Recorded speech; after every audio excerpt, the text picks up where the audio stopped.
Mount Everest sir करून परतलेल्या राठोड दाम्पत्याचं पुण्यामध्ये मोठ्या उत्साहात स्वागत करण्यात आलं। दिनेश आणि तारकेश्वरी हे पहिलंच जोडपं आहे ज्यांनी एकत्रितपणे एव्हरेस्ट सर केलाय। विशेष म्हणजे हे दोघेही पोलीस दलामध्ये कार्यरत असून त्यांच्यावर सर्व स्तरातून कौतुकाचा वर्षाव होतोय।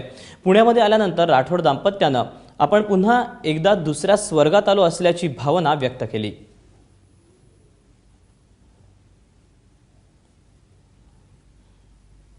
काय एक्सपिरियन्स होते तिथले, काय अनुभव होते, कशी सुरुवात केली, असं काय ठरवलं होतं? असं तसं अनुभव तर खूप चित्तथरारक आहेत आणि त्याच्यामध्ये मोहीम जेव्हा आम्ही सुरुवात केली त्यावेळेस तर पैशापासून ते हवामानापासून किंवा तिथं वाहणारे 100 किलोमीटर प्रति तास वेगाने वाहणारे वारे, पुन्हा तिथलं बदलणारं वातावरण, प्रत्येक गोष्टी असं प्रश्नचिन्ह आमच्या समोर उभं व्हायचं की आता ह्याच्या पुढे काय।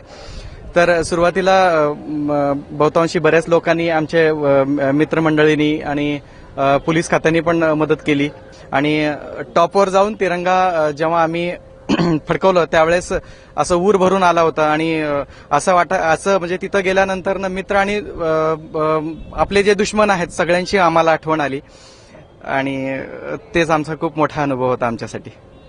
काय सांगशील, तुझं काय अनुभव होता त्या ठिकाणी गेल्यानंतर? त्या ठिकाणी पोहोचल्यानंतर मध्ये म्हणजे कुठेतरी आजारी देखील पडलेली होता असं कळालं होतं या ठिकाणी। तिथं गेल्यानंतर तुम्हाला एक निसर्गाशी तुम्हाला मिळवून घ्यायचं असतं आणि तुमच्या शरीराला त्या निसर्गाच्या ह्याच्याप्रमाणे कन्वर्ट व्हायचं असतं।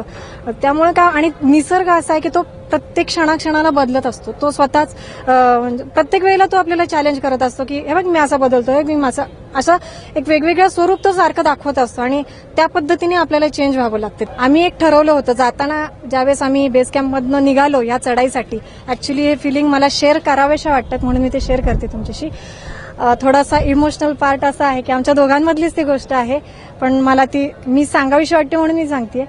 आम्ही ज्यावेळेस कॅम्प 4 मधनं आता आज शेवटचा दिवस आहे समिटसाठी, आम्ही ज्या गोष्टीची वाट बघत होतो, ज्या क्षणाची आम्ही वाट बघत होतो, तो क्षण आलेला आहे की आता आपल्याला त्या क्षणाची म्हणजे ती अचिव्हमेंट करायसाठी आता आपल्याला निघायचंय। त्या क्षणी आम्ही जेव्हा पूर्ण तयारी झाली, आता फायनल ऑक्सिजनचं एक सेकंद म्हणजे आम्ही सगळं तयारी केल्यानंतर आम्ही दोघांनी 2-3 मिनिटच एकमेकांकडे पाहिलं, पण त्या ह्याच्यात ती जी शांतता होती, निशब्द शांतता होती आमच्यामध्ये, कारण की ती नजर आमची आम्हाला एकमेकांना सांगून गेली होती की कदाचित आपल्या दोघांपैकी कोणी परत नाही आलं तर। तो क्षण ती फिलिंग मी बोलून नाही दाखवू शकत। जर त्यावेळेला मला माझ्या स्वतःच्या जीवापेक्षा त्यावेळेस एक सेकंद असं वाटत होतं की जर याला काही झालं तर, तिथे जाईपर्यंत किंवा त्या टप्प्यापर्यंत पोहोचेपर्यंत काही झालं तर काय करायचं पुढे। आणि सेम भीती त्यांच्याही मनात होती, आमच्या दोघांच्याही मनात चाललं होतं ते, पण आम्ही ते एकमेकांना बोलून नाही दाखवलं। आमच्या नजरा बोलल्या, पण आम्हाला काय बोलायचं ते आम्हाला समजलं होतं, पण मी जर ते बोलून दाखवलं तर कदाचित आमचं ध्येयावरचं कॉन्सन्ट्रेशन जे आहे ते बाजूला होईल। त्यामुळे ती फिलिंग्स त्यांनी मला बोलून दाखवली नाही, मी त्यांना बोलून दाखवली नाही।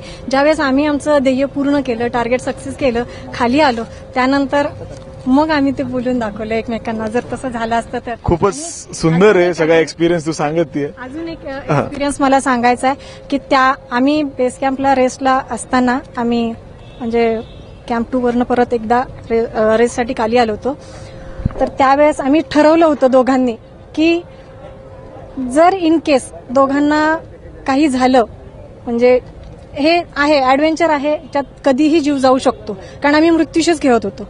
जर तसं काही झालं तर आमची शेवटची दोघांची सेम एक इच्छा होती, जसं आता आमचं एव्हरेस्ट चढायचं जे ध्येय होतं तसेच आमची दोघांची एक शेवटची इच्छा होती की आपण जर गेलो तर आपल्याला आणताना तिरंग्यात आणावं।